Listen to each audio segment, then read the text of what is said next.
Welcome for another happy hour talk for Wine Simple. This is an exciting one. We had a boatload of fun with my guest the last couple of days.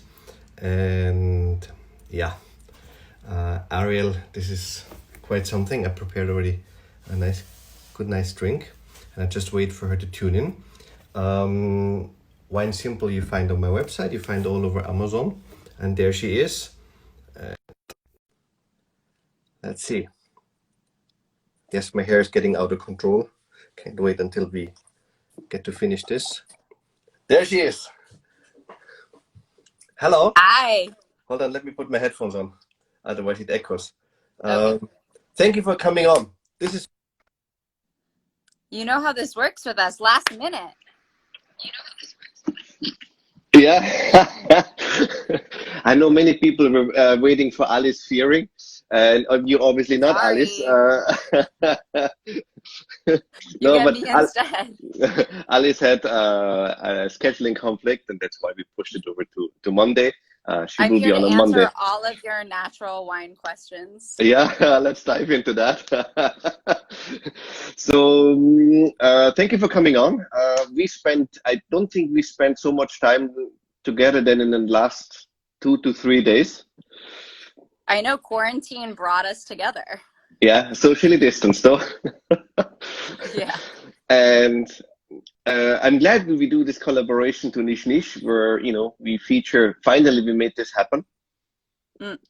It's And been an honor for me. I mean, to call you a friend now has been like, it's like putting on a fancy jacket, feeling really yeah. special. So how did you get into wine? Because I've read a couple of interviews, but I mean, what sparked your interest? Because you're a New York City girl, right? yeah. Wine is not necessarily a New York thing per se. You're not in a wine growing area, even though if you go upstate or go to Long Island. But how did you get into it? Honestly, it started in the home with my parents. My parents were really big entertainers. My mother is a Jewish girl from Queens, and my father was the oldest of seven from New Orleans.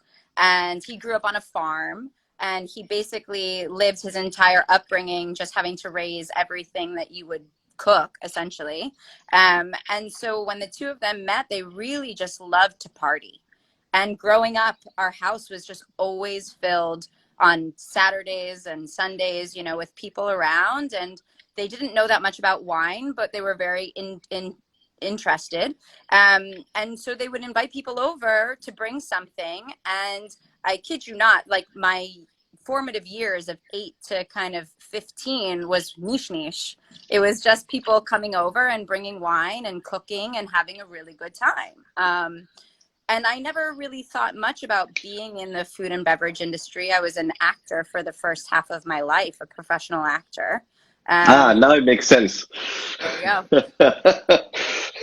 And I mean, I remember my mother said to me, "You're going to have to learn to wait tables if you're going to be an actor." And I said, "I will never wait a table in my life." And now this is what I do every day. So, it was not intentional that I ever went into this business. But basically, when I graduated from college, it was when the economy had crashed in 2008. And so I just started bartending. Like I had no clue what I wanted to do, really. And I just got a job working for a catering company and just fell in love with it and was like, okay, I need to figure out what I'm going to do in this business. And actually moved to Chicago, went to go work for Chef Grant Achatz, and really started to just invite wine and beverage into my life, in a way that I had never experienced before, which was, educationally and taking it seriously.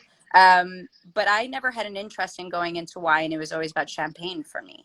I thought, if I was going to be good at one thing in the beverage industry, what was the one thing that wasn't trendy, wasn't cool, and was never going to go out of style? And for me, that was champagne.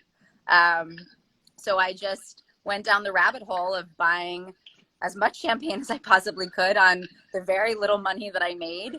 And eventually realized this was a bug that I wasn't going to kick. And that was it. That's my like basically entire story in the moment. So I have to ask you because I see this all the time happen now. Look, while I agree, champagne is such an interesting product and also an interesting region where there's a ton of happening right now. Mm. Really exciting producers. It's not necessarily someone who starts out with champagne right away for a number of reasons, because Prosecco or Cava is much cheaper Yeah. or domestic sparkling wine. Yep. So what is it? I think for me, champagne's really complicated. Oh, wow. Look, we have a beautiful restaurant joining San Hubertus. You just been very close. That's at the Hotel Rosa Alpina. It must be Hugo, the owner of that hotel. We went to Cortina Tampezzo. Phenomenal place. Welcome to us. Yeah, I mean, I think, when I started getting excited about champagne was roughly 10 years ago. It's a totally different landscape of conversation than what it is today. Many of the winemakers that I'm really excited about were barely kind of graduated from college at that point, So I was really fortunate because I was in Chicago and got to work at a place called Pops, which is the oldest family owned and operated champagne bar in America. And they had been open for about 35 years at that point and had about 15 to 20 glasses of champagne at any time on the list and about 1,000 bottles on the wine list. And so over the 2+ years that I was there, I pretty much got the opportunity at a very young age, like 24, to taste through almost everything that they had. And all of a sudden I had amassed this incredible knowledge on this one specific thing. And I kind of felt like there were definitely people in that sector, Peter Leem with the Champagne Guide. I remember kind of getting a little tip that existed, and that was just like a game changer for my education. But, there wasn't like journalists that were massively focused on this one region. And, the Terry Thies portfolio was kind of the most popular thing at the time, especially in Chicago.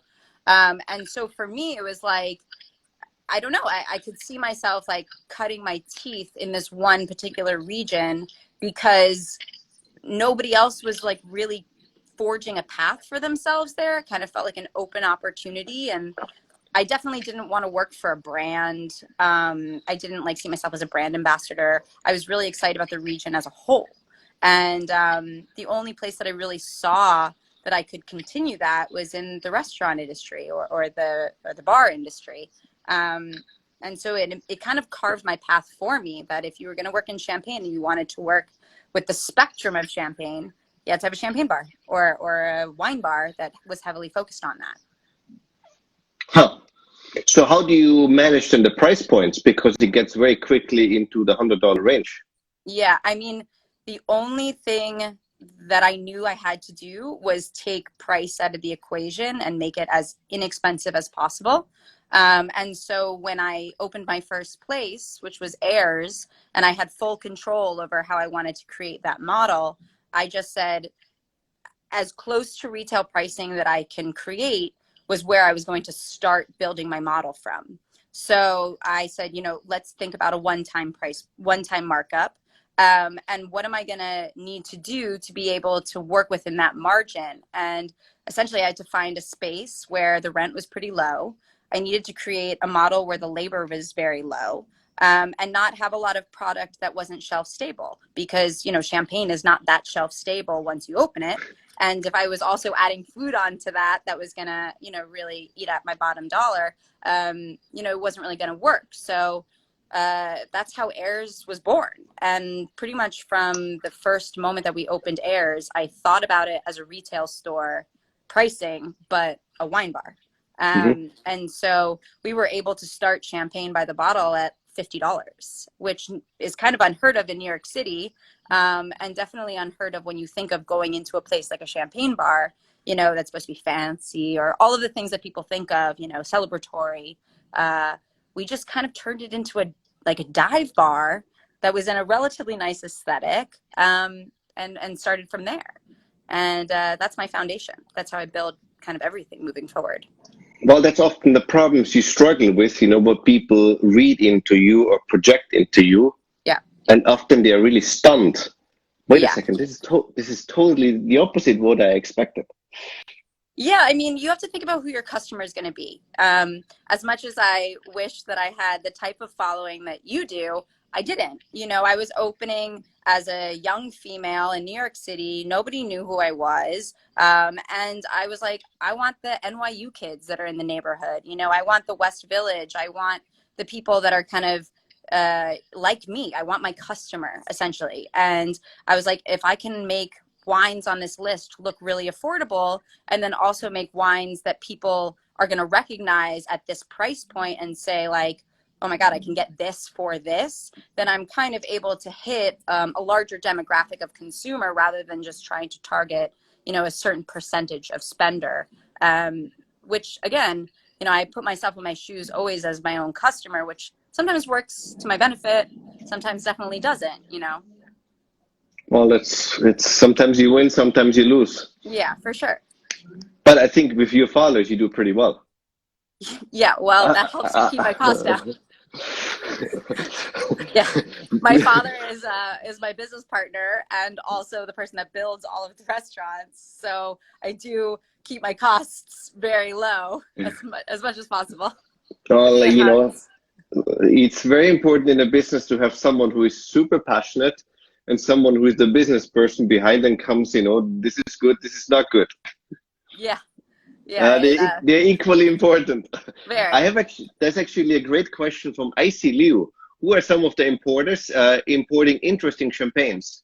Any thoughts on Terry T's book now?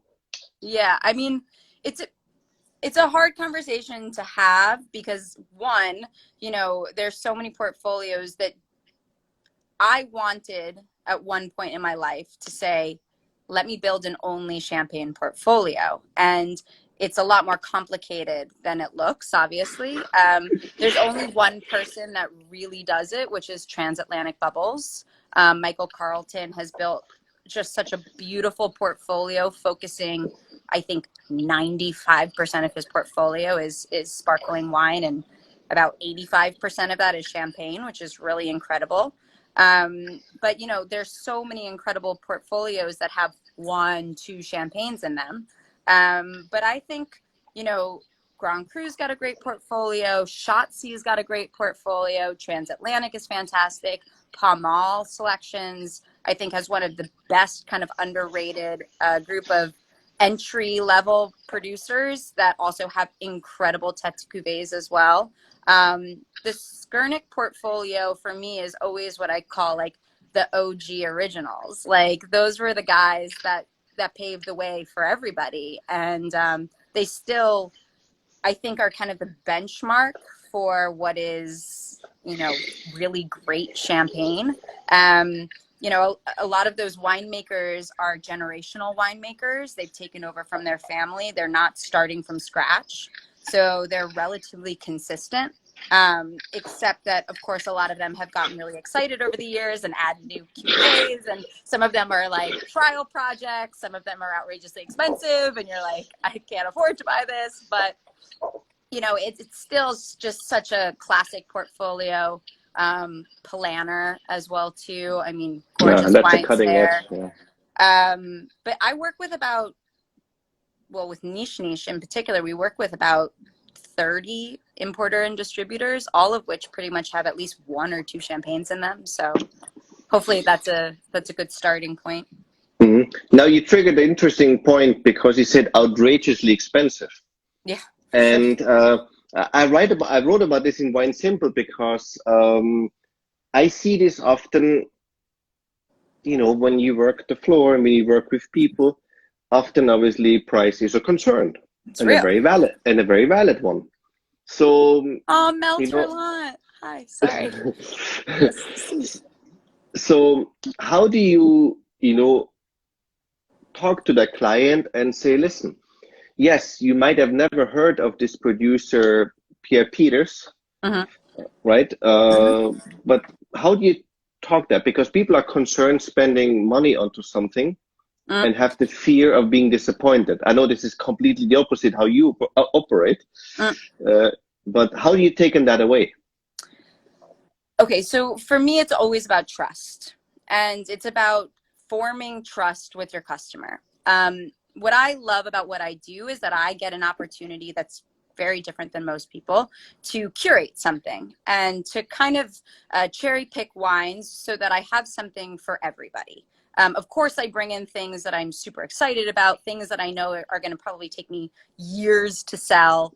There's things on my wine list that are there just because they look really cool to be there, and I have like one bottle of them. But they're hard to get sometimes.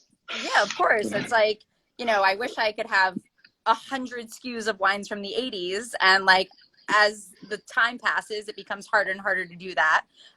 But price is a concern, and also, it's 2020 now. Like those wines, they kind of need to move. So anyway, I'm getting off topic, but for me, it's about really understanding who my customer is first and foremost before I ever recommend something. I hate the question, what am I into right now? Because you're paying for the wine, right? Like at the end of the day, I'm not going to put something in front of you without understanding if you're going to enjoy it. And especially if there's going to be a price attached to that, I want to under promise and over deliver. So I always kind of start assuming, and this is again what doesn't necessarily work to my benefit, that people are just going to want to spend as little as possible. And then once we start to have a little bit of a conversation to understand where their knowledge lies or where their flavor profile lies, or like something that they've had before that really excites them, and what can I offer that's maybe an alternative to that wine, that's where you kind of start building the trust with your customer. And I think because of that, people are willing to kind of maybe spend out of their comfort zone or spend exactly in their comfort zone, because they know that I'm not like trying to get one up on them. It's definitely a different conversation for me to have than for you to have at Le Bernardin. I have the same. I never do that.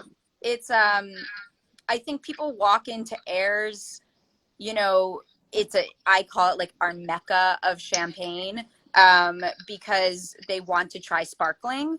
But when you walk into a fine dining restaurant, they're being, put in your hands and saying like, I maybe only ever drank Zinfandel in my life, and you have to work with that amongst your massive selection. Whereas I have an easier job of saying like, you came in here to buy something with bubbles. Let's see what works for you, right? Well, the uniqueness is I have only fish.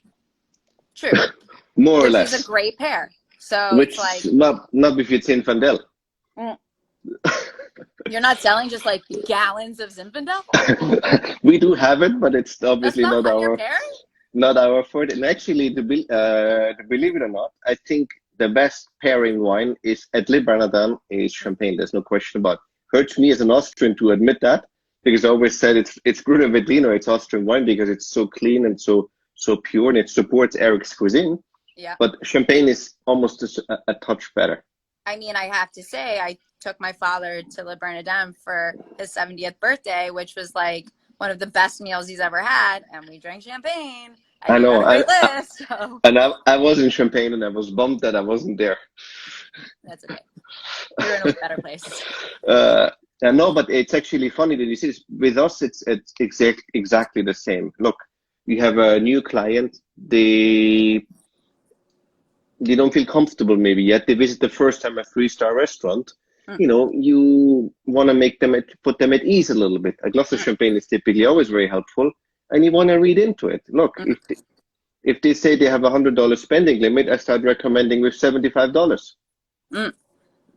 So yeah, I mean, that builds trust, because you use the person, not the money.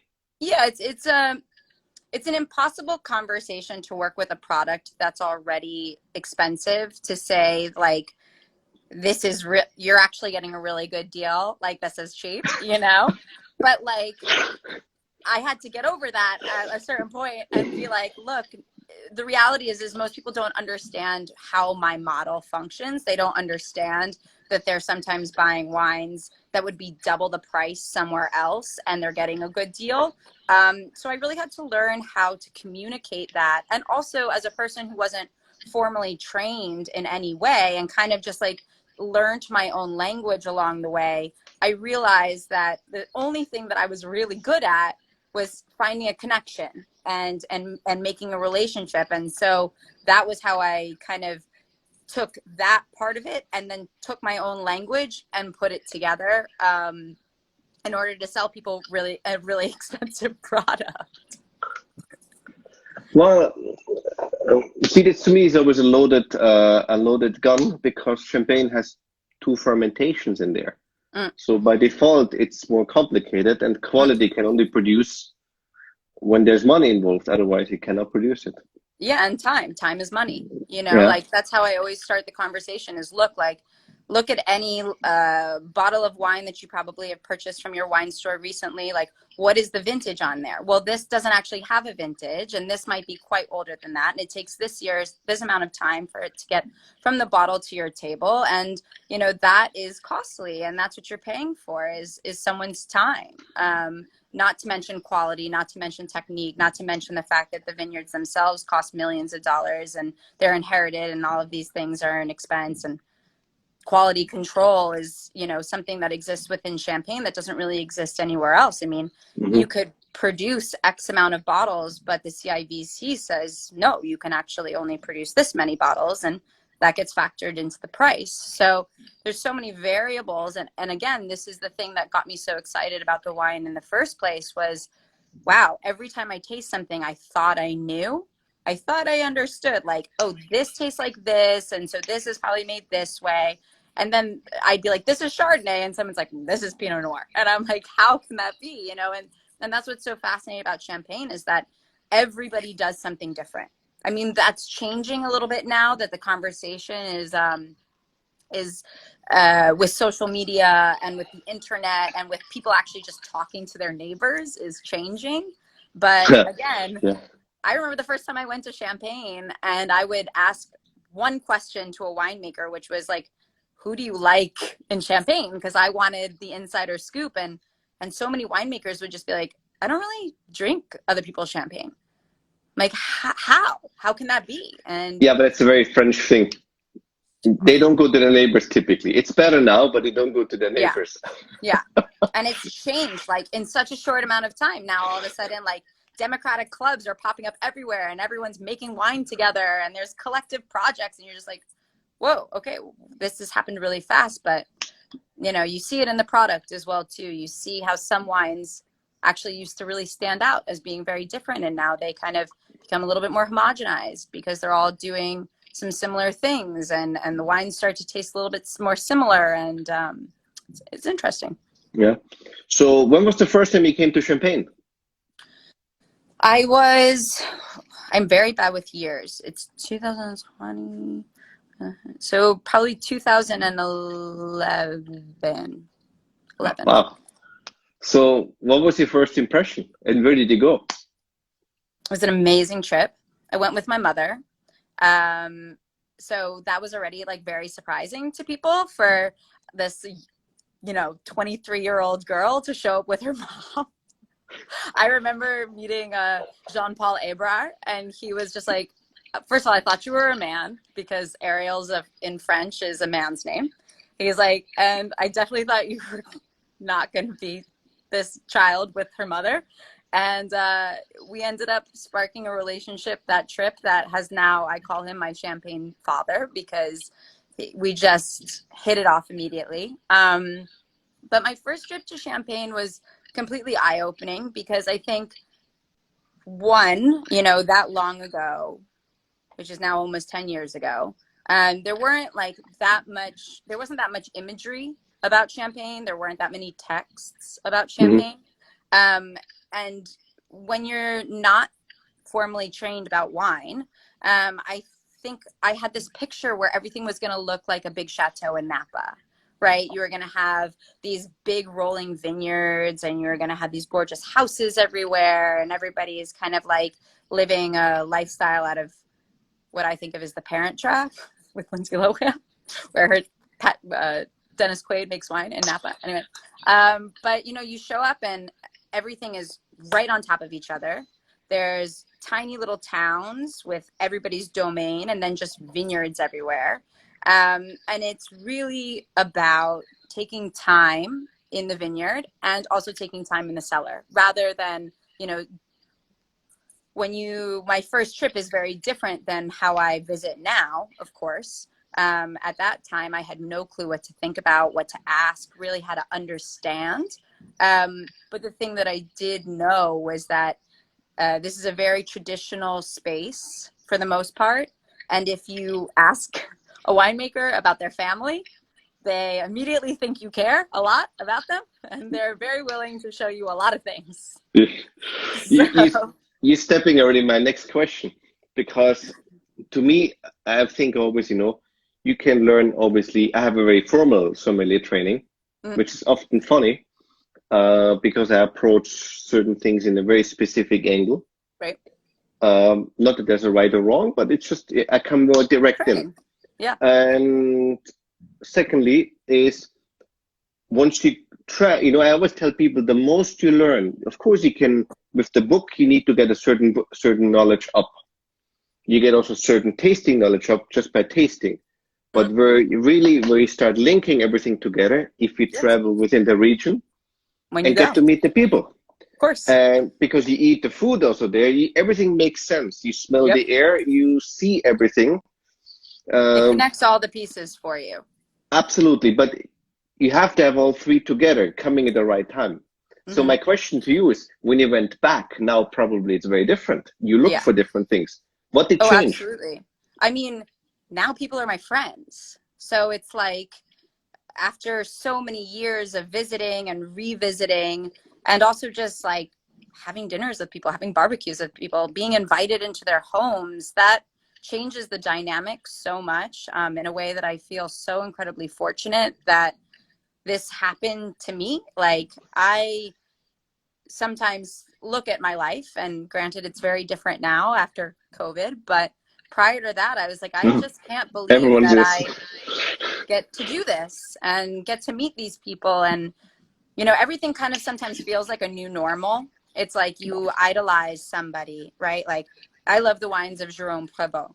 And the first time that I got to taste with Jerome was just like, okay, this guy's an idol to me. Like, he's a rock star. I love these wines. And I still think of him that way. But like, when you meet somebody and they're speaking in French with each other, and somebody's smoking a cigarette, and, you know, you're tasting wines just like straight out of the bottle, or straight, you know, chasing Bon Clair, it's a totally different experience, and everything becomes humanized, you know, and that's the thing I think that's happened in wine so much, is that these winemakers, unfortunately, a lot of the time, especially when you're working with like really, really niche small producers, they don't come to New York, and you don't get an opportunity to visit with them all the time.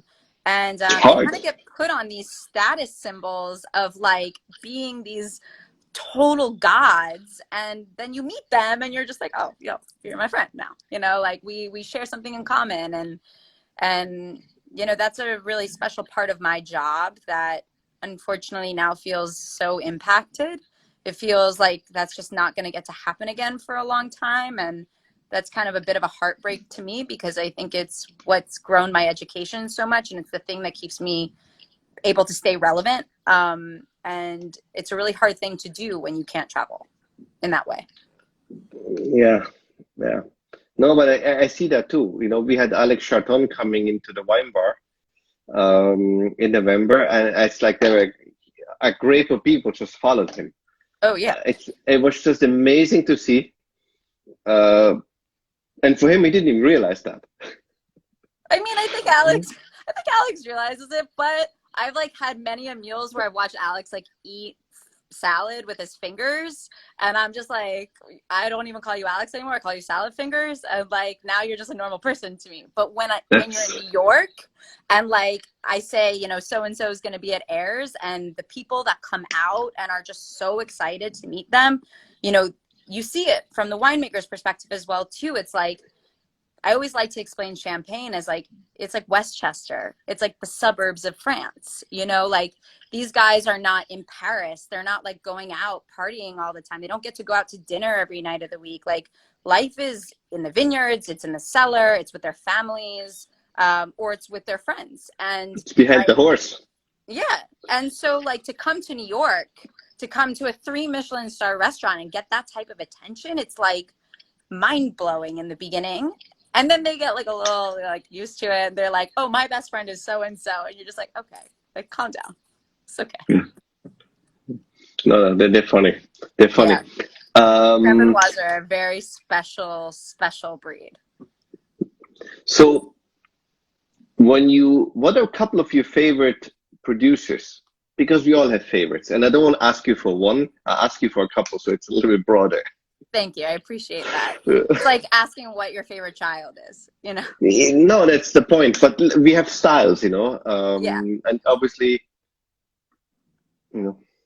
I think my taste has changed dramatically over the years. And I think I see this a lot with people as their tasting kind of advances. You go from liking something that's maybe dry, acidic, fresh, because a lot of the wines maybe you've tasted before that had too much residual sugar or they weren't very well made. And so everybody says they like dry. Now I'm kind of on the opposite end of the spectrum where I like something with a lot of fruit. I like something that's balanced. I like something that's got a little bit more mouthfeel and texture to it. So some of my favorite producers have changed over the years for sure. Right now, I'm completely obsessed with Cedric Bouchard. Absolutely everything that Bouchard makes is kind of the wine that I want to spend my money on, because stylistically, I think his wines are so elegant and they're just always very, very focused. Mostly Pinot Noir. You know, there's a little bit of Chardonnay in there. With some of his cuvées.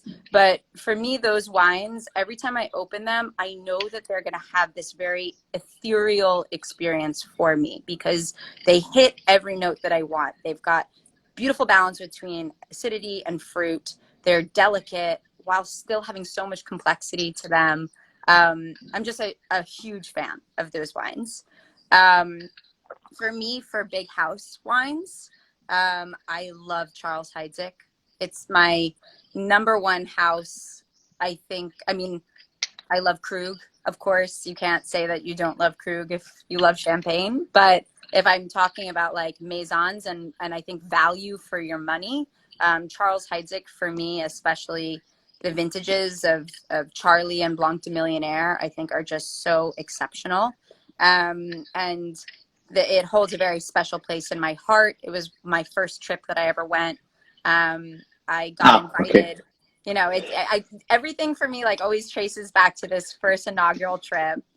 This is the funniest thing. And I had this recently in a conversation also where someone said, look, whenever you do a trip, even 15 years after, you remember, oh, I had this wine at this, and you will drink these wines. That's actually funny because we sommeliers never think that way.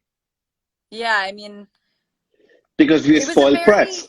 It was a very special moment again for me to be invited into this community. Mm-hmm. I remember I think I was there for 4 or 5 days, and in my head I was like, I may never come back here. Like, this might be the only time I ever come to Champagne, so I'm going to visit as many people as possible and experience it fully. And I remember being with my mom and dragging her to like 3 appointments a day, and her just being like, I need to tap out of this. Like, this is too much. And Charles Heidsieck was our very first day. And there's a woman who works there named Sophie. And we just got along beautifully. And she brought us down into the cellars, which are these gorgeous creers, and brought us into the Enoteque and said, you can pick anything that you want. And dangerous. It was just like, I don't know shit about any of this. Like, I can't even begin to think about what I should choose. And she was like, okay, well, if you were to ask me, 1985 Charlie is the wine that we're famous for. But I had some journalists here recently, and 83 was exceptional. I would choose 83. I was like, okay, yeah, perfect. And fresh disgorged the wine, you know, and had this experience. No, And you can't unforget this those is like things written in stone. This will forever, haunt you for the rest of your life. forever. Yeah. So, you know, that is a house for me is really incredible. But I think that there's like, I don't like to call it the new generation or like the new wave of winemakers, but I do think there are people that are, you know, becoming a little bit more popular now, that have had a little bit of time. And like Cedric Musset, Dontley, the Noack wines I think are really special. Mouzon Leroux, Laval for me is always such a special wine. I love classics. I love Gimonet. I love Marc Ebrard, Vizar Cocar. Like I find myself drinking, you know, a little bit of Blanc de Blanc with some age on it more often than not.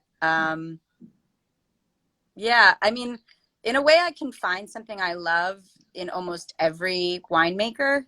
There's very few that I've ever tasted that I can't really understand their style and say like this isn't good wine, because the thing about champagne more than anything is that there's oftentimes 3 years, 4 years in between what you're tasting. So if I'm tasting 2013 here and it's 2020, where we've gone with those wines and where that winemaker has progressed in those 7 years, you can see a spark of what's happening in 2013 and you like it a little bit.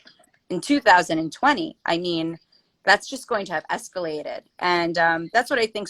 I always say to people, if you find a winemaker that you really kind of see their vision, like you have to retaste them every year because they're just growing and evolving. And it's taking us a long time to kind of see their evolution in the US market, you know, if you're not getting to travel there and taste them firsthand. Yeah. Now, I have to ask you this because you added something earlier, and this is obviously a very politicized topic, rightfully so. You're a woman Yeah, in the wine industry. I am. So often, you know, can be often. Listen, when I started, this was a very, very male-dominated field. Why? I have no idea. It just was. A million reasons. No, but it was. I worked at Le Bernardin with many women, and when I look at you, you know, you're so energetic. And again, I observed you in your place, and I saw how you communicated, and I saw how even your team responded onto you. It's just a powerhouse in that sense. No. I'm not being, you know, it's just, and again, I work with many women, and women communicate maybe a little different than men do. But I find this really interesting, this communication. And again, whenever I came to New York, I had always female sommeliers, always. No, But I don't look necessarily whether they're men or they're women. For me, they have to be good. Yeah. The gender in this case. You and I have had this conversation before, which I think that sometimes you say some things that I kind of feel like, oh, that would come out of my mouth. You know, like we're very much in tune with, I think, the human perspective of this industry. But honestly, I've worked for women in very female-centric environments. I've worked in environments that were completely male-dominated, and I was one of the only women, you know. And when I had the opportunity to open my first place, I said, you know, I want to hire 100% women. I said this because I was naive and foolish to think about that type of environment as something that I could just do and it would be simple. It would be like, you know, a babysitter's club of women getting together, kind of selling wine, doing the thing, making opportunities for people that maybe weren't having opportunities elsewhere. And it was a total life change learning moment for me on communication and understanding that everything that I had ever learned about how to communicate and get what I want had to change because the women that I was working with weren't going to put up with my shit, and I wasn't going to put up with theirs. And we had to find a way to get together to make things happen. And it was the best learning experience of my life. And the thing that I think has turned me into the type of business owner, entrepreneur, leader, friend, coworker, busboy, busgirl, you know, that I needed to become. Because to be young, you know, I opened my first place at 29 in New York City, on my own. You know, like I had investing partners, but I was the vision behind it, and I had to be great, and I had to learn very fast, and I had to do my best. And, you know, I often tell this story because it's such a huge part of what changed me. Was 6 months into opening Airs, my mother passed away. And, you know, I thought I was in control. I thought that, you know, I had to show up every single day to work for things to run smoothly or run. And I basically overnight just had to walk away and say, please don't burn the restaurant down, you know? And my employees in that moment were everything. And they flourished in my absence. They took care of me. They allowed me to be vulnerable. And I realized to be the boss, to be a leader, you don't have to fucking be an asshole. You don't have to be a control freak. You don't have to be, you know, in charge.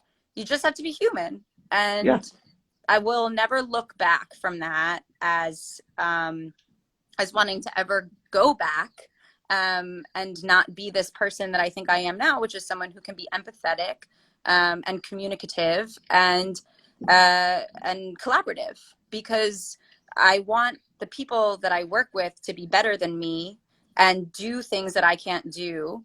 And I have to be able to communicate that because they're not mind readers, but I also have to be able to listen and understand what they want out of their life, so that we can work together to not only achieve my dreams, but hopefully achieve theirs as well, you know?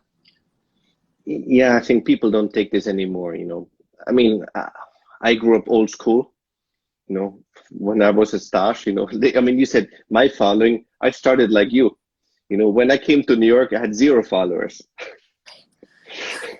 It's like, no, but hey, listen, this is, it's such a different world now, you know?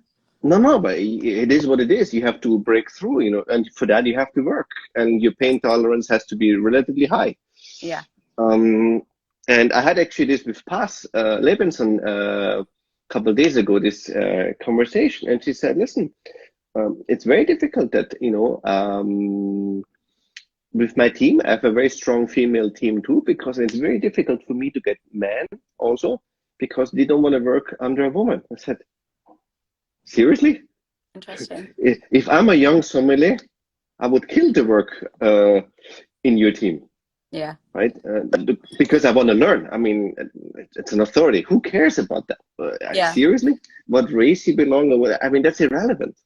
I want to learn. I want to learn from the best.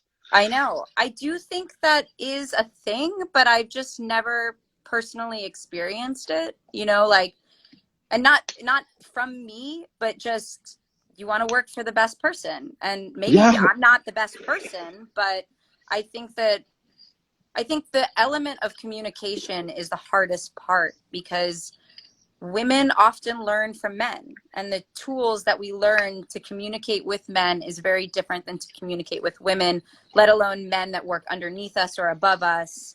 And I think we all just have to learn to talk to each other as people. You know, it seems so simple, but it's not. You know, being kind is not easy, especially when you're under pressure, you're overworked, you're underpaid, you're tired, you're living for someone else's dream. You know, it's hard. But just because you get louder doesn't mean you get more right. Oh God, I've learned that the hard way. Right? And when I was a student, you know, I mean, being slapped, that was actually not that was not the worst part. Yeah. Again, the good end of the stick.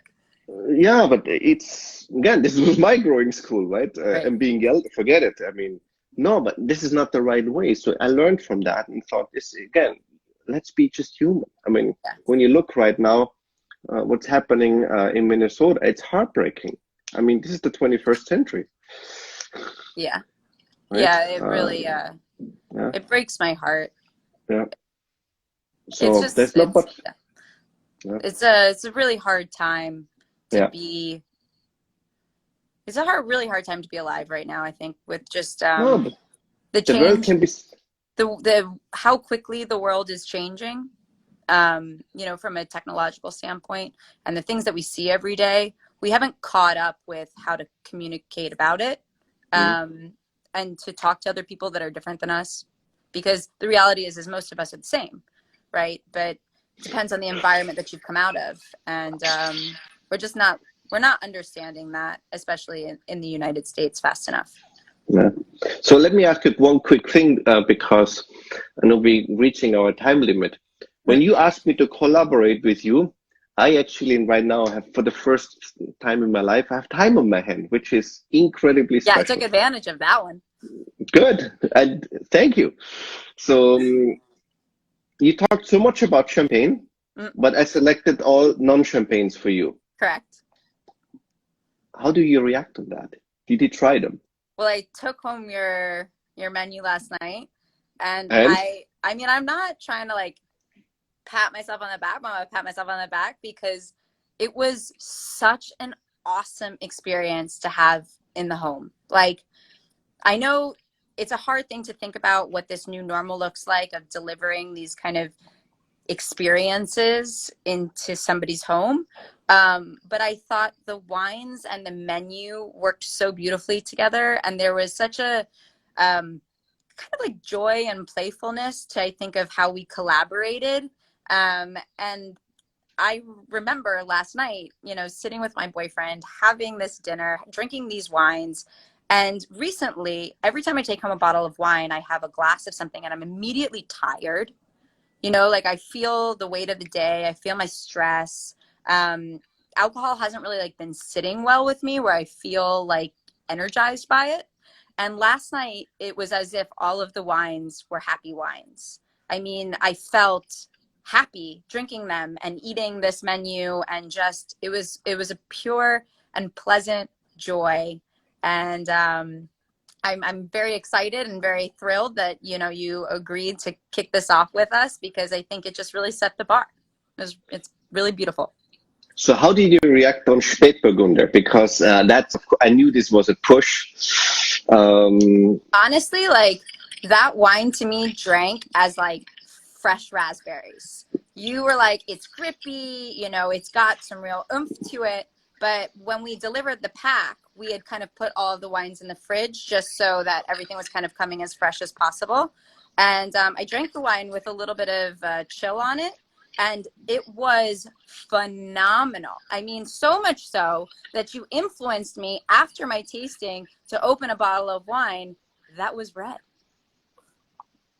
Wow. Oh, yeah. That's a big one for me. Are you okay? Are you okay? I'm okay. And I felt great. Let me tell you. So now, did you also season the glasses and rinse the glasses as you advocated on the niche? Yeah. Because I was hesitant to post this, even though this was quickly my idea during the photo shoot, because I come up with some a little bit. I feel like you got crazy really stuff. pushed out of your comfort zone, but then like jumped into it with just like you were all about it. That photograph is going to be iconic forever. It's so good.